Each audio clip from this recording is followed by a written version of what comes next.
What is going on, everybody? Welcome back to Black Entertainment. How we all doing today on this beautiful Sunday? Hopefully you guys are having a good day so far. And I've been getting a couple requests online on my YouTube channel and on my Facebook to do a how-to video on Domination. People have been asking me to do how to do good in Domination, and this was a very broad topic for me. I was thinking about it, and if you think about it, there is a lot of different people who have different opinions on how to do good in Domination. Personally, I believe in Domination, you have to be equally a team player and also support your team with kill streaks, lots of kills, and maybe an MOAB. If you could get an MOAB, that'll definitely help your team out a lot. So that's what I feel is how to do good in Domination, and so I picked a gameplay where I picked kill streaks as my kill streaks, obviously, and instead of running specialist, and also where I captured a few points here and there. Because when I play Domination, I always usually play with teammates.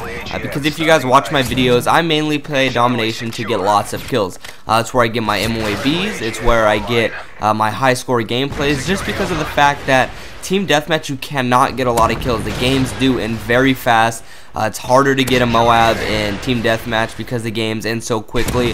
So that's why I usually play Domination. I usually do play Domination for the kills. I know there's people out there who don't like people who play like this.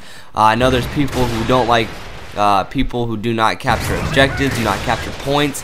So I'm sorry if I don't really cover that much, but personally, I feel like a good how to do good in Domination video involves just class setups, kill streaks, and basically things to help you get a lot of kills and support your team. Because if you were to think about it, I mean, if everybody was out there capturing objectives, it would not be as fun as the game, just because of the fact that enemy teams will always have air support. I mean, you still may get the win, but you're going to have a horrible KD ratio. Your team's just going to get lit up, and it just won't be fun in the overall. So it's always nice to have somebody on your team who's running assault kill streaks and just has something up in the air a lot. So a good kill streak setup for Domination to help you guys get a lot of kills would definitely be the Predator, Reaper, and AC-130 loadout. These are very good kill streaks. Oh, look at that. What? He throwing knifes me? I was on a nice little kill streak right at the start and then throwing knives. Just my luck in this game. Something always happens like that, and we got a little bit of post-migration, so I fast-forwarded through it. But back to my topic is kill streaks are very vital in Domination, and kill streaks are not always a good thing in Domination. I mean, all of us Modern Warfare 3 players do know that the enemy team can definitely take out a chopper before it even comes into the map. They can take out an AC-130 or a Pavlo literally 5 seconds into the game. So you also got to be aware of the enemy team. I mean, if you call out your first chopper or your first Reaper and the enemy shoots it down right away, then you should probably change up your class. You should probably run Specialist. That'll probably be your best bet, because there's really no point of having these kill streaks if they're just going to get shot down and not get you any kills. So Specialists might help you in that fact. That way they're not shooting down perks, they're not shooting down your proficiencies, you're just earning things that help you out. And in the long run could potentially help your team out if you do get an MOAB per se. So definitely pay attention to the other team, and if the other team is not really shooting things down or they take a while to shoot things down, then run the kill streaks, run the aerial support. Those are always good. Pavlo is very lethal if they're not shooting anything down. AC-130 is very good. A Reaper, I feel, is one of the best things to use because it's manually controlled and it's pretty powerful. So it always helps to have kill streaks like that up in the air. That'll help you rack up kills. And if you guys do start losing in the game and maybe you guys are going towards the end of the game and you need to just do a little bit of a clutch play to help your team win, I mean, that's kind of like how I play. I play the game, and if I'm doing really well and the team's winning, then I'll just keep going for kills. But say you're doing pretty good or you're just doing mediocre and you guys are losing, or maybe the enemy team is about to pass you guys up and maybe they triple cap you or have you double cap, then I'll go out there and go for a couple kills. I mean a couple caps, sorry about that. I'll go for a couple caps, I'll kind of lay off on the kills for a while. Or maybe if I am a couple away from, say, a Reaper or an AC-130, I could go out there and capture A-Dom or C-Dom.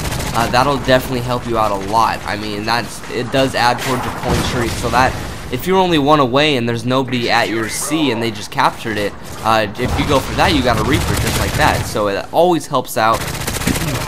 And that leads to spawnings. Spawn and Domination is very key. That's why I always do say when you play Domination, definitely play with a team, because if you have randoms, they're usually not very good team players. They'll usually just run around and do their own thing, which can affect your team greatly. As you can see here, we actually did triple cap them. The only reason I captured this is because they were probably about to capture A, because usually if you spawn on a point where you don't even have, like if you don't have C, and they spawn you on C, that probably means the enemy team is all on A. So I'll usually cap it, but I do not recommend triple capping in Domination.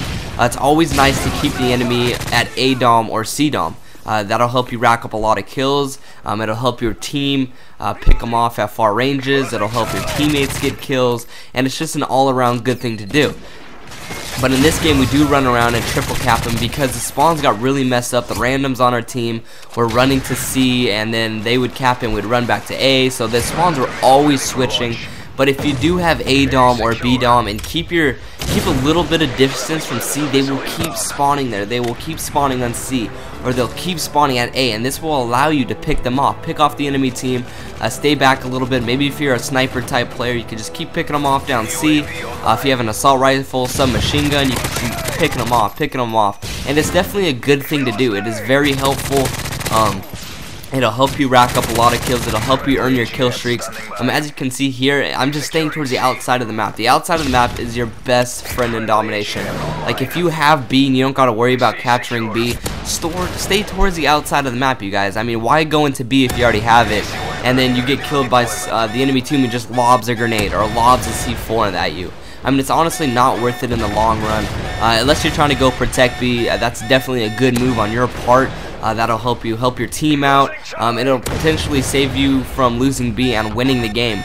So stay towards the outsides of the map if you can, and pick them off. I mean, they're always running along the outsides. You have more of an advantage because you're running on the outsides.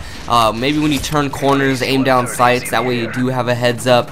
You have good potential on getting a headshot on them, and just you have a one-up on the enemy team. And that always helps out a lot. That is very key to Domination. It's just having the one-up on the team, always know where they're at. That's another good thing to use if you have teammates who are running UAVs. Ballistic vests definitely never hurt at all. It's always nice to have a little bit more health than the enemy player you are about to come up against. So ballistic vests help. UAVs are always a great thing. A team that also runs motion sensors on Domination can help you a lot. That way you have a good position on the enemy team. And all of those things just add up. I mean, if you guys follow all these tips, follow all these pointers, play with a good team, or if you just want to play with me, if you have me online and I happen to be on and playing with subscribers, I mean, I'll play with you. These are great things to use. I mean, if we're just double capping them and just picking them off, I mean, we could get plenty of MOABs together. We could get high gameplays. I mean, this wasn't the highest gameplay, but it's a 48-4 gameplay for just pretty mediocre, so it's not bad. So thanks you guys for watching, and peace. We're gonna skate to one song only. New school and it suck on limit. Side face on, so that bitch in them. Real deal hoe, no they bit them. Please don't pit them against the rhythm. Venom, you'll get sold up in them easily. Believe me, hate the it's no deity. I'm spiritual with greenery.